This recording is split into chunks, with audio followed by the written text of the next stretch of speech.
What is up, everybody? Welcome back to Dudes Who Bet Daily. We're back for another day of best bets and picks here. Unfortunately, Papa Dude, as always on Sunday, we have to recap what happened on Saturday. As bad as maybe we don't want to talk about college football Saturday, and then I'll go into horse racing. All right. Well, I wrote down about 5 things here that we can talk about in general. I think the number one thing for me, how good is Oregon? Yeah, they were the winner of the day, them in Georgia yesterday. Man. Yeah. They're good. Might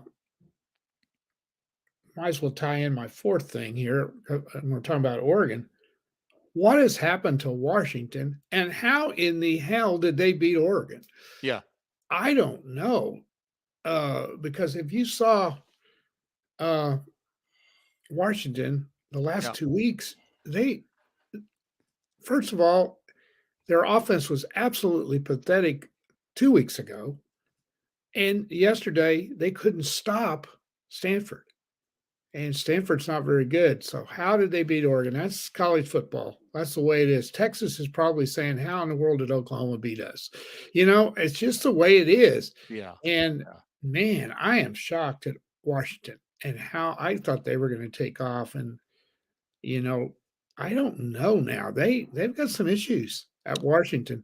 I've said it a lot on the show. The second half of the Washington-Oregon game, I thought Oregon dominated them. Yeah. And then I watched them against Arizona State, and I'm like, they should have lost. Now, yesterday, I didn't watch a lot of that game. I was following it on the phone. I was like, man, this is still close. It's still close. But they won. That's the good news. They did win. And that's what you have to do, but not impressively. Rodney's chiming in here. Saying stuff that we already knew. Rodney tried to tell you. That game next week with Washington and USC might be 72-70.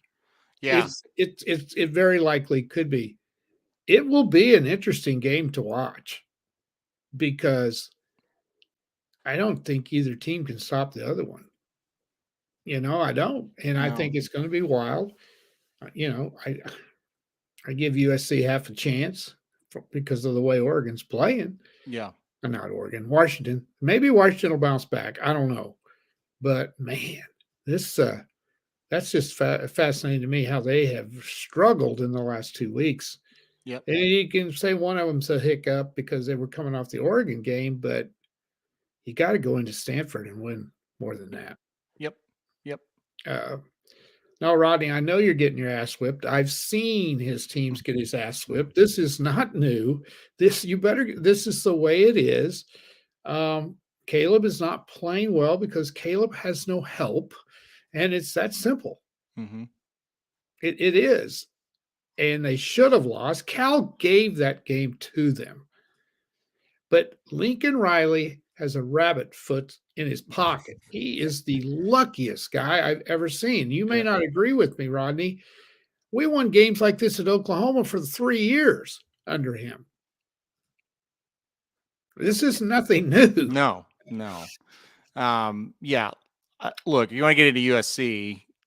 No, I don't really want to. I mean, we'll do it for Rodney's sake. There's nothing to talk about. They're not any good. No. They're not ever going to be any good under him. No. I don't know what to tell you at this point. I mean, the proof is now years in the making. And the game you had to suffer through yesterday, we've seen that a billion times. 100 times. And honestly and truly, they were extremely lucky to win the football game yesterday. Extremely. California fumbled twice and gave USC points. Yep. I don't know why teams go for 2 all the time like that on Lincoln Riley teams. They did it all the time at Oklahoma too. Just try to outlast them. I mean, I would have kicked the extra point, but it doesn't matter. I mean, they're a bad team. They got 3 good teams left on their schedule. I don't know. They may win one of them, but they're just not a good team at all. No. Case in point, Rodney, what was it, Aaron? 2 years ago, we went to Kansas when Caleb was a freshman. Yep. And this was not the Kansas team that the Kansas team is now. Kansas team offensively is extremely good. I don't think Kansas won a game that year that you're talking No, about. they were the worst team in football. We had lost one game, and it took an absolute miracle to beat them. Yep. And that showed me right then, this guy cannot get a team ready to play. There was no excuses for that. We should have lost the ball game. That was just pathetic. Somehow the rabbit foot came out and they won. But anyway, I don't want to talk about it. We talk about them a lot. Yeah. They are the bottom line is they're going, like, we talk about them on our show every week on our show that we do because they're ranked. We're going to talk about them 1, maybe 2 more weeks. That's it. I mean, you take Caleb Williams off that team, and you can't. Yeah. You can't because he's on there. I don't know what they are, but it's just that we've seen it so many times. And I don't know. You're right about the staff. It's pathetic. It was pathetic at Oklahoma. Anybody that's coached looks at those guys over there, and they're cheerleaders. They're part of the team. They're part of the players. They don't act like coaches. And all of the soft ones went with him, and the others stayed behind. Yeah. And anyway, that's enough. I don't want. Let's go on. My other observations. I thought Ohio State looked not good on offense, but this is a different version of Ohio State. They are tougher defensively. They're moving along with a young quarterback. They're doing some things. They have the best player in football in Marvin Harrison Jr. What a receiver he is. He should win the Heisman probably. And they're going to be tough. And that Ohio State Michigan game is shaping up as an epic, I think. And I think you probably ought to go the under, whatever that's going to be, because that's going to be a rock'em sock'em old-fashioned football game, I think, when those two hook up. Yeah, no doubt about it. I really liked what I saw from Ohio State. I mean, and Wisconsin's not a great team, but they shut it down there, so that was good to see. On to Oklahoma. You're burying the lead here, so well, hold on. I'm leaving that. I got one more. Okay. Georgia is Georgia when they want to be. I think that's a fair assessment of them. I think Georgia looks at their schedule and goes, I do too. Come on. I do too. Because when Georgia's come out and they're focused and they're playing a team that people think have a chance to beat them, they're destroying them. They just beat shit out of them, and that's what they've always done. Honestly, I think Georgia is the best team by a lot again. Maybe Ohio State and Michigan can challenge them. It just feels to me like Georgia. I think they can challenge them because Georgia's not great offensively. And, they are sometimes, though. Sometimes, but let's face it, Florida's not very good. Yeah. So I think, they're going to be able to stop them better than they have been in the past, those teams. And I think they can line up with them. It's going to be interesting. Long way to go yet, though. Yeah. And then my final thought is Oklahoma needs an offensive coordinator. They need to fire the guy they got right now and forget it. Yeah, I'm not really upset. I know a lot of people probably thought, they were reaching out yesterday, thought I was upset. I'm really not, because I knew this was coming. I didn't really think they would lose yesterday, but I said on the show last week, I think they'll lose a couple of games by the time this is over, because the writing's on the wall. Take the Texas game out, where they just played an incredible game. They are pretty, I wouldn't call them average, but I mean, you look like the SMU game, the Cincinnati game, you Central Florida game. They're good, but they're not there yet. Right. But no, they're not. With all that being said, the thing I've talked about with this team is, man, they're tough, man. They find ways to win. And as bad as that win and as bad as they played, they get an interception with 2 minutes left in the game. And then their offensive coordinator comes out and doesn't try to get a first down. And we have to punt it right back to them after we had lost our starting linebacker and best player on the defense. Absolutely. And maybe the team. And we had lost a guy in our secondary that we could not lose because of a personal foul or targeting. Well, we lost our best corner didn't even play. And the best corner didn't play. So three of our best defensive players are out.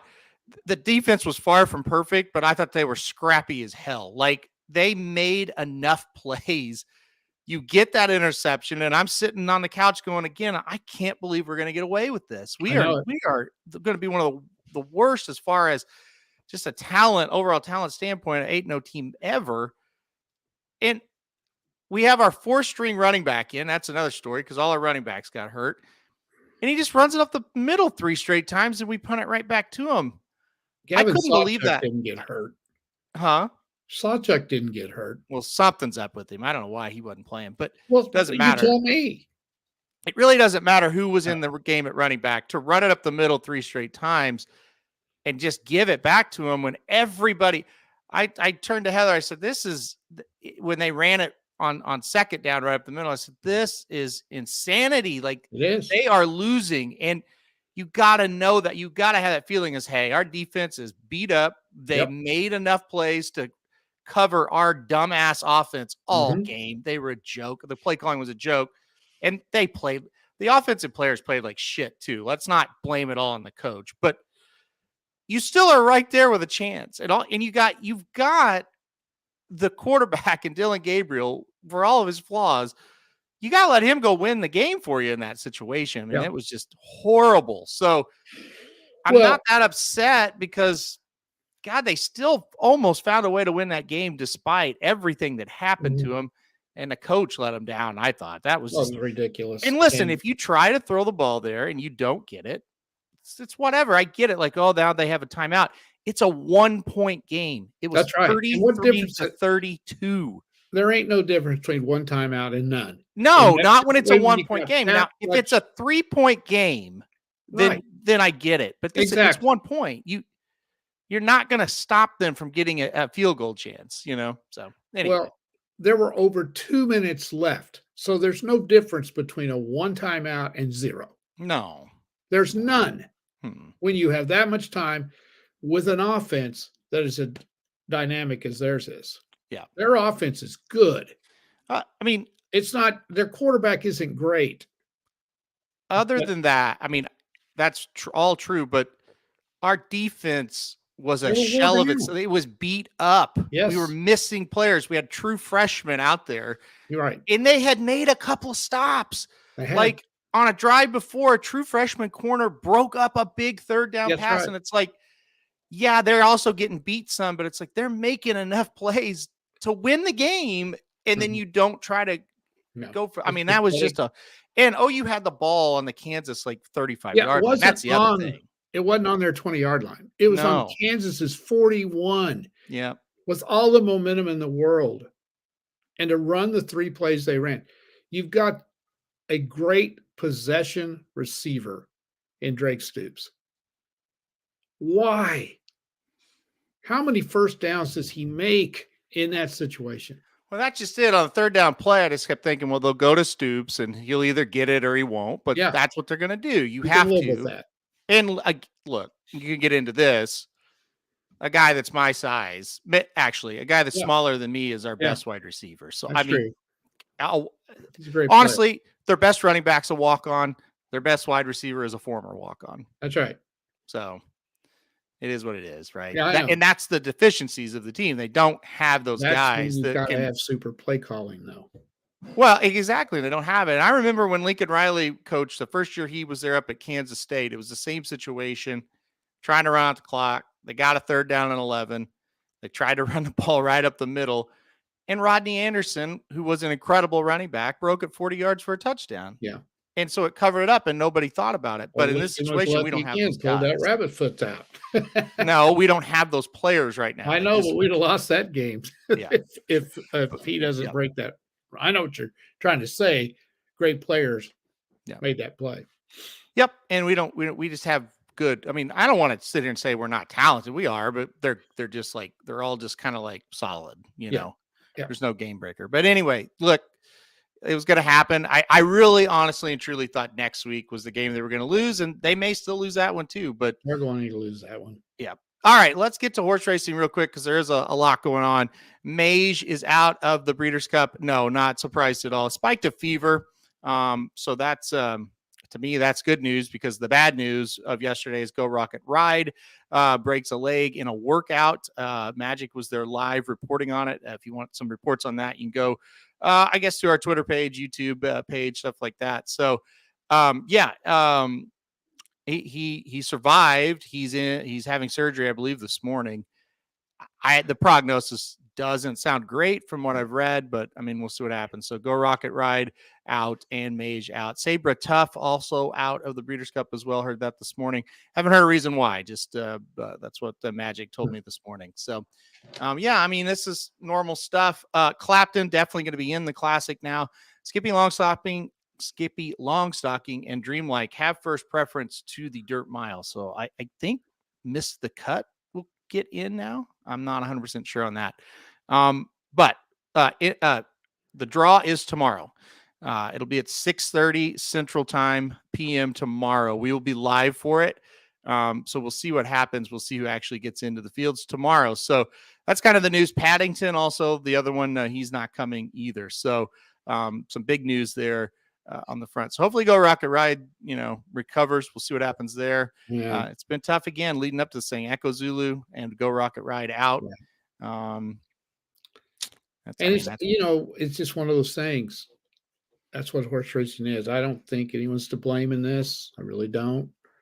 It's just one of those freak things, Let's hope the horse survives the surgery. Let's hope.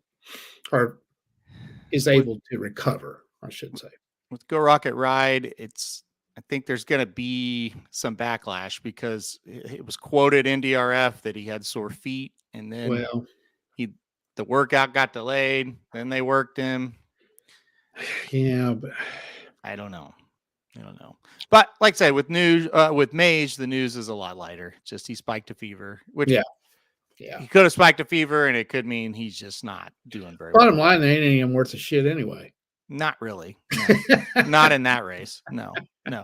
This might be the poorest 3-year-old field, And Bree, that's true. He passed the vet. I mean, it's I'm not saying I'm being critical. I'm saying there's going to be people that are critical, but well, they're going to be, because that's just the way it is. And then Magic reporting live from the roof there at Santa Anita. Said Cody's Wish may have had the best work I've seen all weekend. So there's that for you. We'll see what that means come race day, but that's big news. That's a horse that I think some people wanted to play against. I've heard the works have been pretty strong for him. So we'll see what happens. Has not seen Speedboat Beach this morning, according to Magic. Has not seen him. Right. I think maybe he saw some Baffert horses yesterday, but not today. So, all right, let's get to the picks here. We'll go quickly here as we spend a little bit of time on the recap. The Vikings and the Packers. I wanted to lead with this one because I think this is the biggest toss-up of the day. Vikings, a 1-point favorite on the road at Green Bay. Who you got? Well, is it a toss-up? I don't know. It is. Vegas thinks it is. Minnesota was fantastic, I thought, the other night. Really played well. Very solid. They've won 2 in a row. If they come back and play like they did, they should win.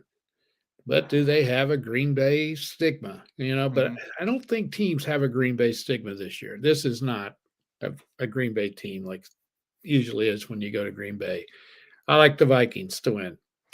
Vikings, Tony coming in saying Packers. I'm going to lean with Tony. I just think they fought, they've battled, they've gotten back kind of out of the depths of just disparity. Talking about the Vikings, I kind of think they'll blow it today in Green Bay. Give me the Packers to win this game. I don't like the Packers very well either, but I don't know. I just lean Packers in this one. I'll agree the spread is fishy.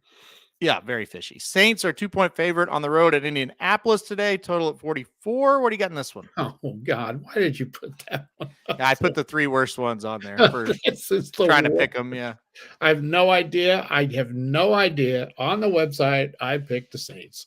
But I have no idea. I can't get the Saints. No, I can't get either one of them. So there you go. That's why I put it on here, because I can't get a feel week to week on either one of these teams. These two and the Commanders, I never know what they're gonna do. No. I think the Colts will win. I think the Colts are sneaky. I don't think they're good, but I think they're better than their record, I guess I should say, or something like that.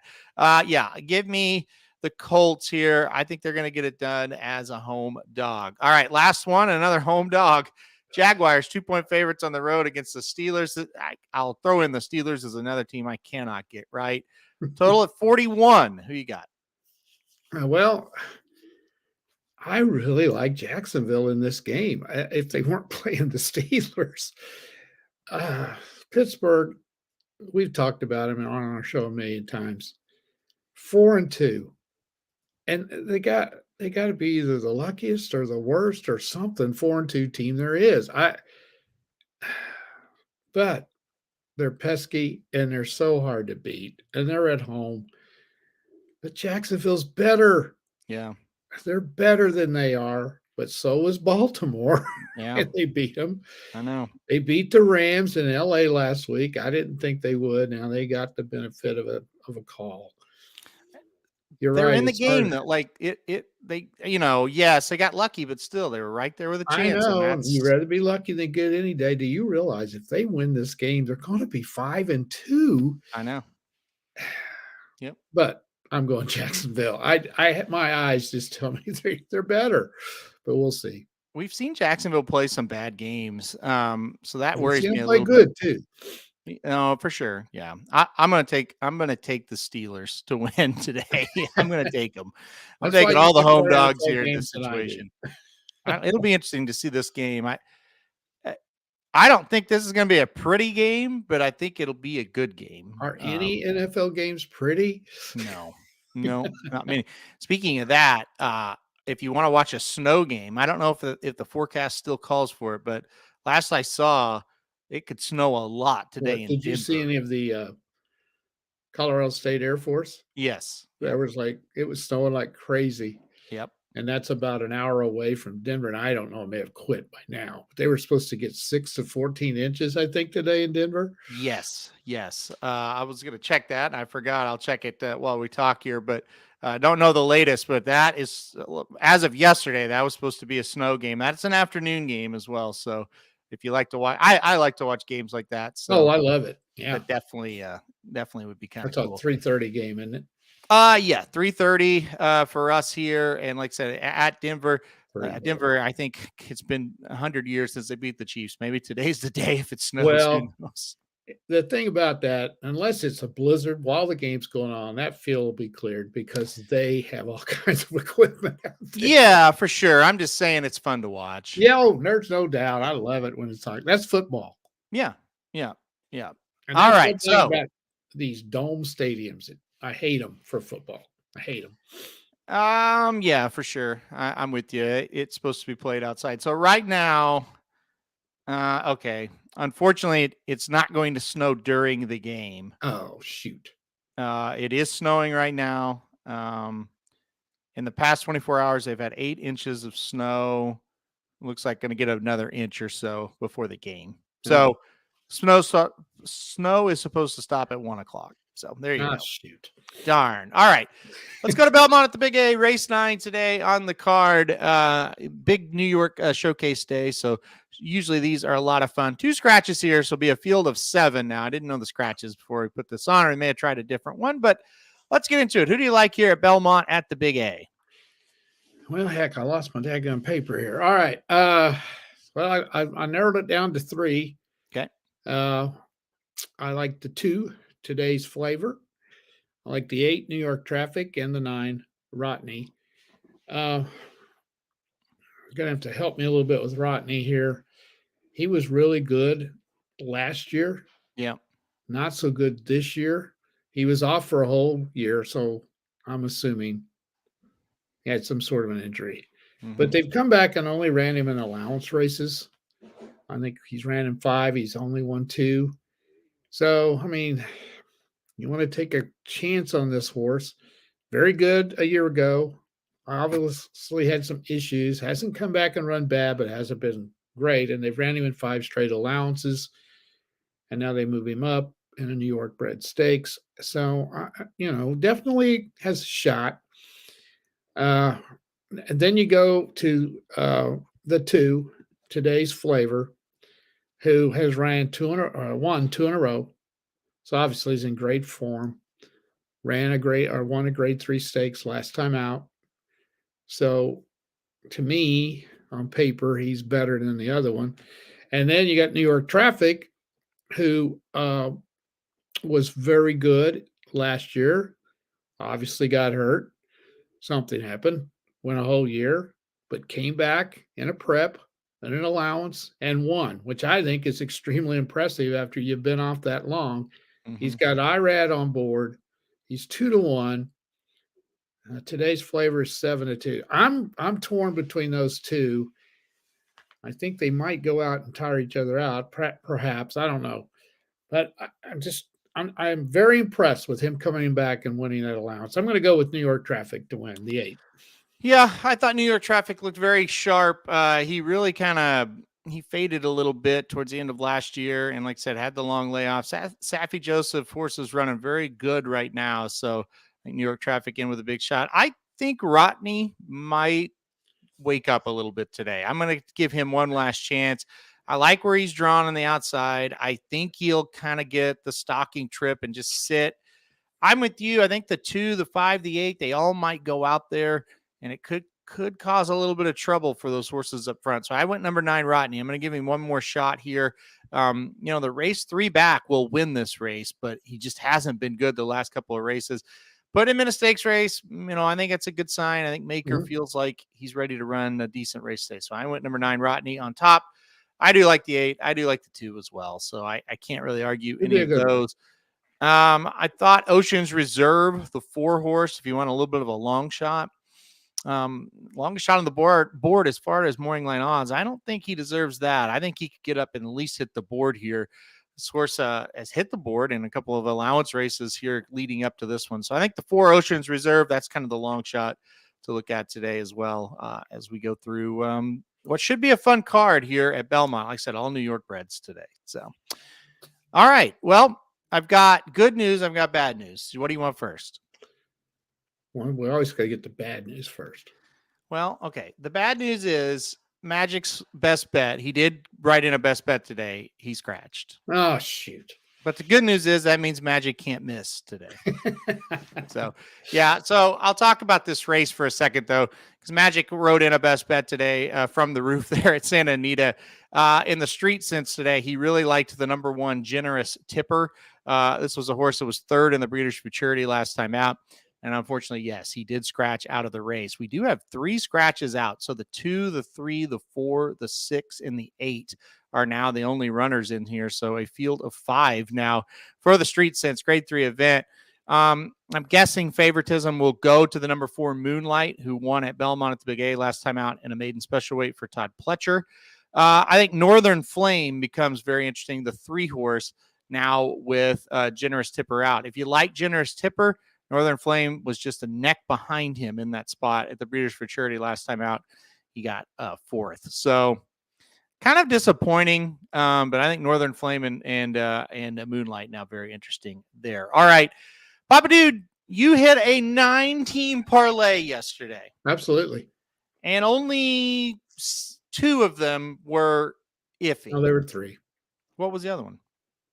I'm sweating that UCLA game out for a long time because you were just making that up in your head. They were fine, but 4 turnovers and only had 7-6, and they're fine. Yeah, no, but they ended up winning. It wasn't like last possession of the game you were worried. No, is what I'm talking about. Yeah, right. So anyway, 9-team parlay. 9-team parlay, money line parlay with the horses that I thought had the best chance to win. Had I bet the way I thought the point spreads would have gone, what I was trying to do was use 9 heavy favorites and somehow make money on them. And I got lucky, I will admit. But instead of betting 9 favorites and bet the point spreads, I thought, let's just bet the money line. Yeah. Because these were pretty good chances to win. And had I bet the point spread the way I thought it would have been, I would have went 4 and 5. Yeah. Kind of proves what I was trying to do. I was keeping track of that as they were going on as well. Yeah. Yeah. So I just thought, I can't make money on them on the point spreads. Why don't I try to bet these heavy favorites and win? And I got lucky. And I'll be real honest with you. I probably won't do it again because I was exhausted by the time. My first games were at 11. And the one that I was sweating down the street, and it was the last game, which we knew was going to happen. Yeah. Was James Madison and Old Dominion. And it was 30-27. And it went down to the wire. And James Madison held on to win. Well, that didn't get over with almost a quarter to 11. So it was a 12-hour day of sweating it out. Yeah. It's the hardest $140 I've ever made without actually working. Yeah, right. I think I could have worked 12 hours unless I was doing heavy labor and not been near as tired as I was. Well, like I said, 7 of the 9 were easy. The Appalachian State game, they were awful. Yeah. But they won. They won. I thought James Madison was totally going to blow theirs, though. I did too. Yeah. And anyway, I was sweating the Boston College game. That was one of the first ones. That was one of the ones I was really struggling with, and they held on and won by 7. But anyway, it was fun, but I don't know if I'll do it next week because I was exhausted by the time it was over. So today we're going to a 3-team parlay. I like that. I thought, golly, I got to try this again. So it's a little easier in the NFL because you don't have these wide point spread things like you do in college. You don't have 30-point favorites. You don't have 18-point favorites. So you don't have to play as many teams. So I went with Dallas, which is the one I'm worried the most about because you never know what they're going to do. But they're at home against the Rams. I just feel like the Rams are not very good. I thought they were, but I don't think they are. And if Dallas comes out and plays it all, I think they win. So that's the one that I'm sweating. The good news on that is that's an early game. I don't have to worry about anything else if they lose. Then I've got the Chiefs in Denver, and that's a no-brainer, but the weather could factor. Now, if it's not snowing or anything, they'll have that field in good shape. And the Chiefs will have to play so bad to lose that game. And if they beat me, so what? And then I'm wrapping it up with a basketball game from the NBA. The Bucks, who are one of the best teams in the NBA, is home playing the Hawks. The Hawks are not a good road team. They're not playing very well. They should win that game. And we're getting plus 140 like we got yesterday. Yep. I only sweat out 3 instead of 9. I'll probably miss all 3 of these today. So I'll tell you a little behind the scenes here. You sent me that 9 one yesterday, and you said, "Hey, if you don't want to write all that out, I've got another one." Yeah, and I'm trying to find it now. It was like a 4-teamer. It lost. I missed Central Florida. Right, you did. It was like USC, which won by 1 point. Central Florida. I can't remember. It was 14. Oklahoma State was they one. Won easy. And who was the other one? The other 3 won. Georgia. Okay, so you would. So the UCF game would have beat you. Yeah, and that was the first game. So anyway, we'll see. Well, I like it. I think it's good. I do. All right, let's get to mine here. Cowboys, Chiefs, Bucks. What could go wrong? A lot. But we'll see. You got to think 3's easier than 9, right? So I do. Yes. But it's the NFL that we're involved with and the NBA, which I've been hitting really well. But we'll see. All right. My best bet's VV's Dream in the 8th race today at Churchill Downs. What's that? I love this horse. It's a little bit of a cop-out because I think she will be a low price. I'll be completely honest. So Belmont Big A had New York breds, and I'm like, don't really want to mess with that. Churchill Downs, all 2-year-olds. They're off the turf. It's sloppy. Nope. I just didn't want to mess with that. Santa Anita, I hated that card. Gulfstream, I didn't like that card. So I was kind of handcuffed. I said, I'll just do VV's Dream. Again, I know it's going to be a short price, but look, this horse should dominate in the spot today. There are 2 Brad Cox horses.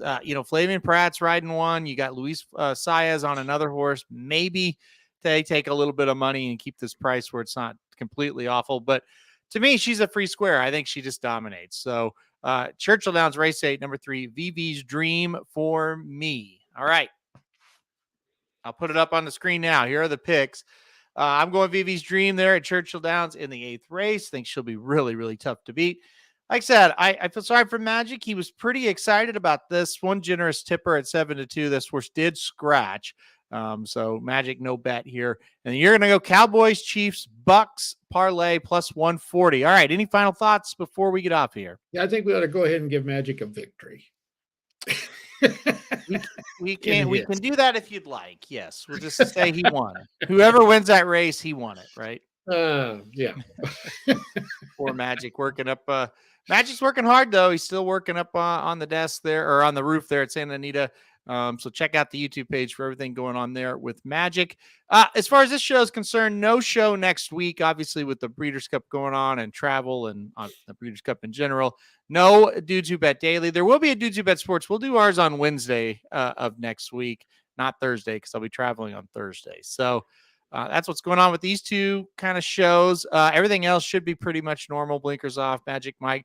We'll have live shows Monday for sure. I don't know about the rest of the days yet. I know we'll have a live show Thursday night and Friday night as well. So a lot going on. Daily Show will be back next week. So when we come back for the Daily Show, we'll know who won the World Series. We'll miss the World Series this week, but oh well. What are you going to do? All right, guys, we're going to get off here for now. We will see you right back here on Wednesday for Dudes Who Bet Sports. We'll be here for the live post-position draw on Monday. So a lot going on. All right, guys, everybody have a good rest of your weekend, and we'll see you next week.